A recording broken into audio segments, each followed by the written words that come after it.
Your army plans to invade Outworld. That's none of your goddamn business. Round 1.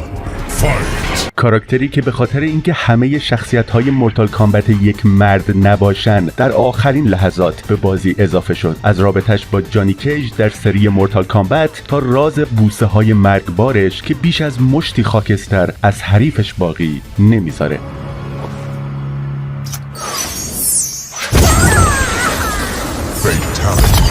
سلام، اینجا بازی پلاته و امروز با شماییم با 15 فکت جالب درباره کاراکتر سونیا بلید.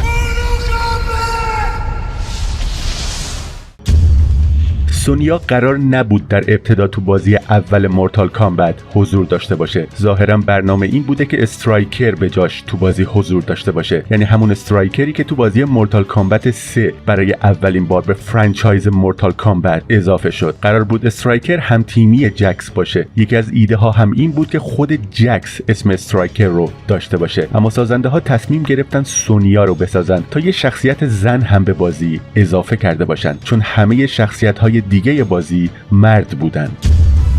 بازیگر کاراکتر سونیا تو اولین شماره مورتال کامبت الیزابت ملکیه. مثل خیلی از بازیگرای مورتال کامبت 1 اون موقع اونم تو باشگاه ورزشی لیکشور تو شمال شیکاگو فعالیت میکرد. وقتی شرکت میدوی تو سال 1992 دنبال ورزشکارای رزمی برای فیلمبرداری شخصیت‌های بازی بود، سراغ اونم رفتن. بعد از اینکه طرفدارا تو نسخه‌های آزمایشی اول مورتال کامبت خواستار یه شخصیت زن شده بودن، میدوی ملکی رو آورد تا نقش سونیا رو که در آخرین لحظه‌ها به بازی اضافه شده بود به عهده بگیره.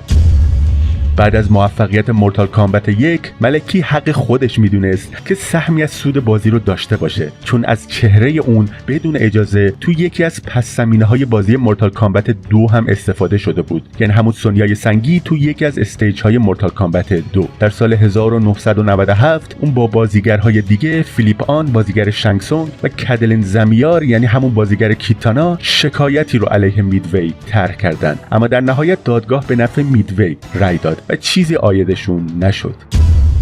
تو داستان‌های جدید مورتال کامبت سونیا و جانی کیج درست بعد از جنگ با دنیای جهنم یا ندررلم و شکست شیناک با هم دوست شدن و ازدواج کردن. اونا یه دختر به اسم کسی کیج دارن، اما بعدش از هم جدا شدن.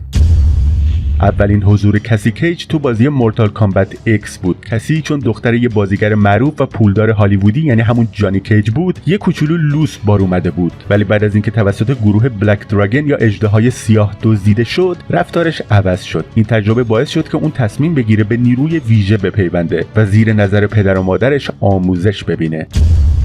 کسی کیج به همراه جکی بریکس، کونگ جین و تاکدا معروف به کامبت کدز هستند. کامبت کدز در جدیدترین بازی مورتال کامبت هم حضور دارند.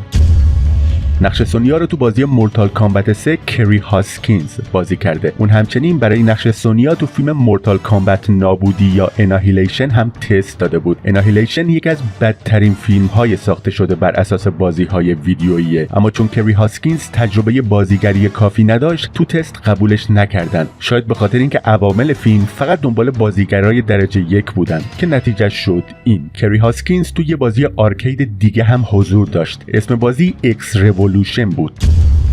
بازیگر سونیا تو اولین فیلم مورتال کامبت که در سال 1995 منتشر شد بریجت ویلسونه. جالبه که بدونین پیت سامپراس، تنیسور ناماشنای دنیای تنیس، برنده 14 گرند اسلم، همسر بریجت ویلسونه.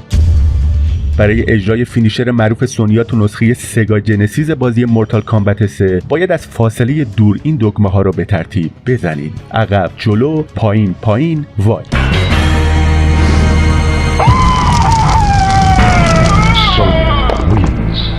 Flawless victory. Fatality. البته این فینیشر رو میشه تو شماره های دیگه مورتال کامبت هم اجرا کرد. Sonya wins.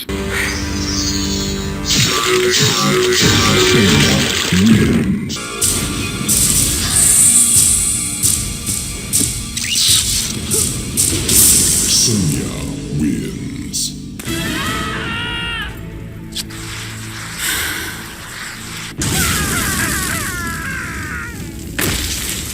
Sonya wins.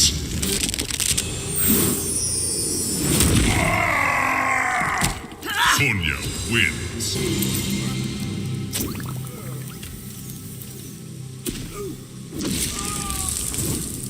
Brutality. Sonya wins.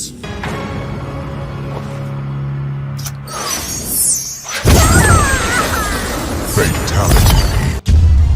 سونیا به دلیل اینکه یکی از شخصیت‌هایی بود که تو جنگ با ددلی الاینس یا اتحاد مرگبار کشته شد، توی بازی مورتال کامبت دیسپشن حضور نداشت. اما درست مثل جانی کیج تو اوایل بازی مورتال کامبت دیسپشن جسدش روی پله‌ها دیده میشه.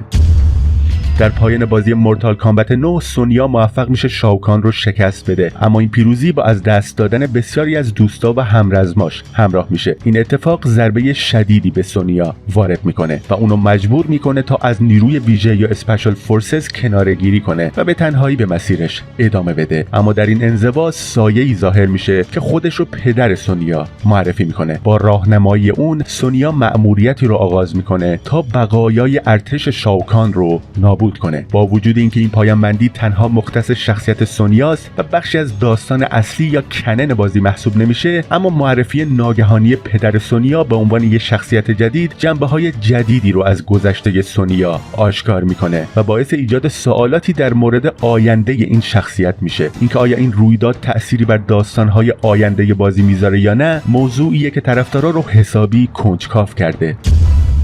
تو کامیک های مورتال کامبت دوست پسر سونیا توسط کینو کشته میشه. این اتفاق باعث میشه سونیا بیشتر از همیشه دنبال کینو باشه و بخواد انتقام دوست پسرش رو بگیره. ظاهرا اسمش لنس بوده و دستاش خیلی کش می اومده و باهاشون به حریف ضربه میزده، اما کینو خیلی راحت با یه ضربه شکستش میده و بعدش هم قلب لنس رو جلوی چشمای سونیا در میاره.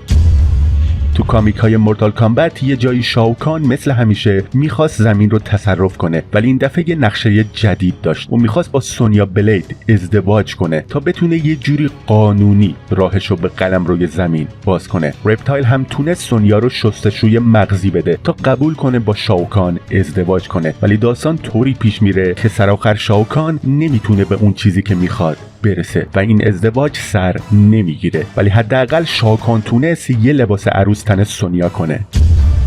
تو بازی مورتال کامبت ورسز دی سی یونیورس سونیا یه پایان بندی خیلی خفن داره. توی لحظه از بحران ترکیب دو دنیا یکی از اعضای فرقه گرین لنترن یا فانوس سبز کشته میشه و حلقه قدرت اون به سونیا منتقل میشه و اونو به عنوان صاحب جدید خودش انتخاب میکنه. حتی بعد از جدا شدن دو دنیا حلقه پیش سونیا میمونه و اون یه سلاح بی‌نظیر پیدا میکنه، اما این حلقه فقط یه بار شارژ داره و سونیا باید خیلی کم ازش استفاده کنه تا بتونه یه راهی برای شارژ دوبارش پیدا کنه.